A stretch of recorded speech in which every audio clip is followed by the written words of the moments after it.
మీకు hair fall అవుతుందా? India first liposomal Avengers gummies వాడండి, హెయిర్ ఫాల్ తగ్గించుకోండి.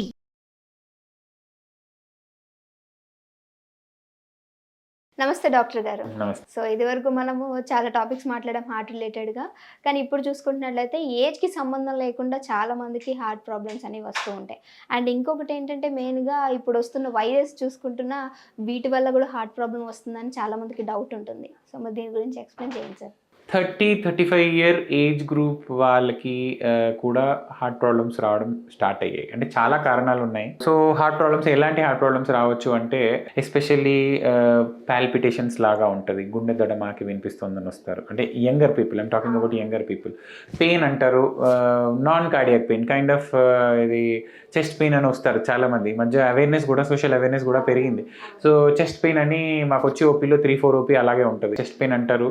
అండ్ ఫర్దర్ ఎవాల్యుయేషన్లో it will turn out to be non cardiac pain.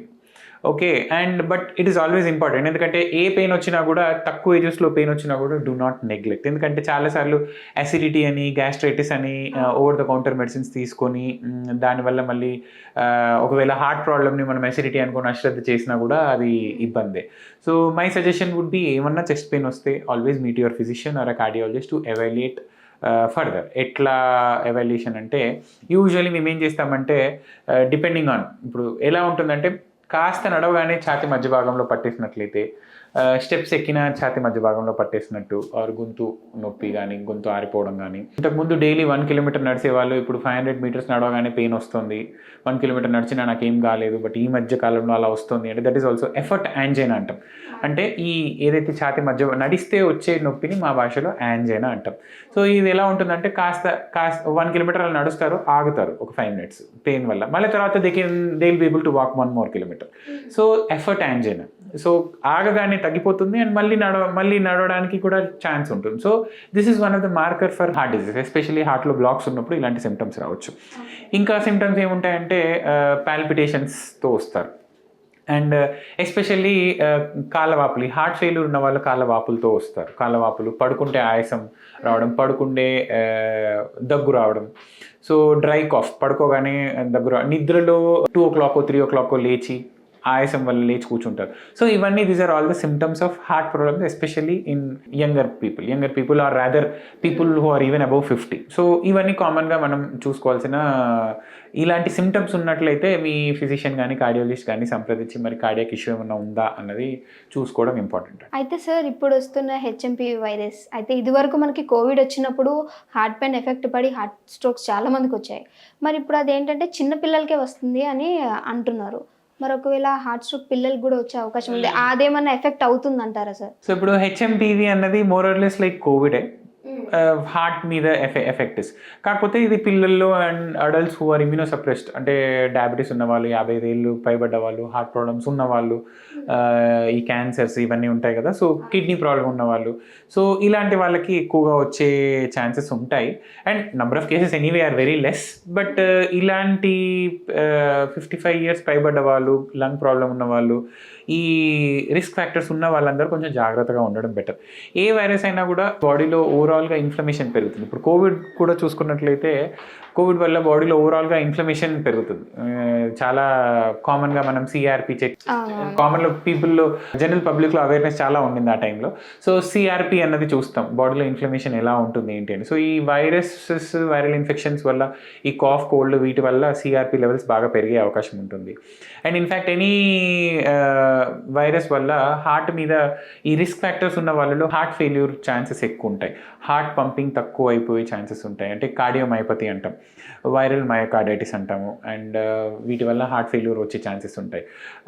And ఇంకోటి ఏంటంటే బ్లడ్ క్లాటింగ్ టెండెన్సీ, ఈ ఇన్ఫ్లమేషన్ వల్ల బ్లడ్ క్లాటింగ్ టెండెన్సీ ఓవరాల్గా పెరుగుతుంది. దానివల్ల కూడా హార్ట్ అటాక్స్ రావడానికి, యంగర్ పీపుల్లో హార్ట్ అటాక్స్ రావడానికి that is also one of the reason.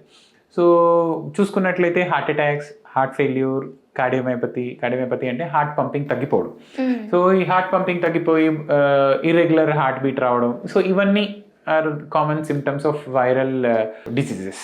అంటే కార్డియాక్ మేనిఫెస్టేషన్స్, అంటే అన్ని వైరల్ ఇన్ఫెక్షన్స్లో ఇవన్నీ వస్తాయని కాదు, కానీ హార్ట్ మేనిఫెస్టేషన్స్లో ఇవి కామన్గా మేము చూసుకుంటాం. వైరల్ ఫీవర్స్ ఉన్నప్పుడు, వైరల్ కోవిడ్ కానివ్వండి, ఎనీ వైరల్ నిమోనియాస్ ఉన్నప్పుడు. అయితే మరి వీళ్ళు ఏ విధమైన డైట్ పాటిస్తే మంచిది అంటారు తీసుకునే ఆహారం? సో డైట్ ఇన్ జనరల్ కూడా for any cardiac patient diet plays a major role. So try to lose weight, I mean especially మీ BMI 25 కంటే తక్కువ ఉండేటట్టు చూసుకోవాలి. అండ్ డైట్లో కూడా try to consume more fresh fruits and green leafy vegetables. Avoid red meat. And నేను నా పేషెంట్స్కి అందరికీ చెప్తాను, హార్ట్ అటాక్ వచ్చిన వాళ్ళకి, బైపాస్ అయిన వాళ్ళకి, please avoid red meet. Red meat అంటే మటన్, బీఫ్, ఇవన్నీ రెడ్ మీట్ కిందకి వస్తాయి. లీన్ మీట్ అంటే chicken, they can take chicken is a good source of protein. So chicken they can consume weekly once. And fish has good amount of omega-3 fatty acid. So fish కూడా weekly once తినొచ్చు. And other thing is limit oil intake. Oils కూడా మార్చి వాడచ్చు. I mean you can use different types of oil, soya oil, groundnut oil, sunflower oil and rice bran, or you can mix up oils. ఒకసారి you can change all the types of oils and try to limit oil intake. Oil is essential because ఆయిల్లోనే మనకు కావాల్సిన essential fat ఉంటుంది, but try to limit it. And try to include olive oil or virgin coconut oil. ఇవన్నీ కొంచెం they are kind of good oils, but ఇవన్నీ మనం day to day వాటిలో ఎక్కువగా వాడలేము. So try to include wherever you can use these things. And ఇంకొకటి చూసుకున్నట్లయితే dry fruits కూడా కొంచెం you can take them in limited quantities. Do not over it. Dry fruits మంచివి అని చెప్పి ఓవర్ ఈట్ చేయడం అవుతుంది. సో అలా అవ్వకుండా కొంచెం you can take it in limited quantities. వీటి వల్ల కొంచెం యూరిక్ యాసిడ్ పెరిగే అవకాశాలు ఉంటాయి, దానివల్ల గౌట్ ఇష్యూస్ కూడా ఉంటాయి. So try to take limited quantities of dry fruits. And ఇంకా చూసుకున్నట్లయితే మనం ఎంత తింటున్నాము దానికంటే quantity, I mean quality of food is important and quantity కూడా important. Do not over it. నేను ఎట్లుంటుందంటే డైట్లో 40 to 50% of the calories should be from carbohydrates, 30% should be from 25 to 30% should be from protein and 20% should be from fats.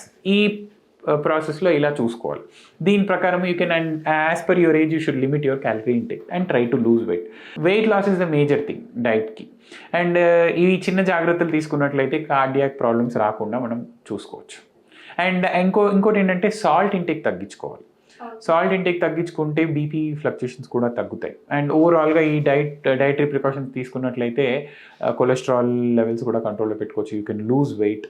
And వీటితో పాటు వ్యాయామం, చిన్న exercises, especially daily ఒక half an hour if you can do brisk walking, that is also enough to prevent heart diseases.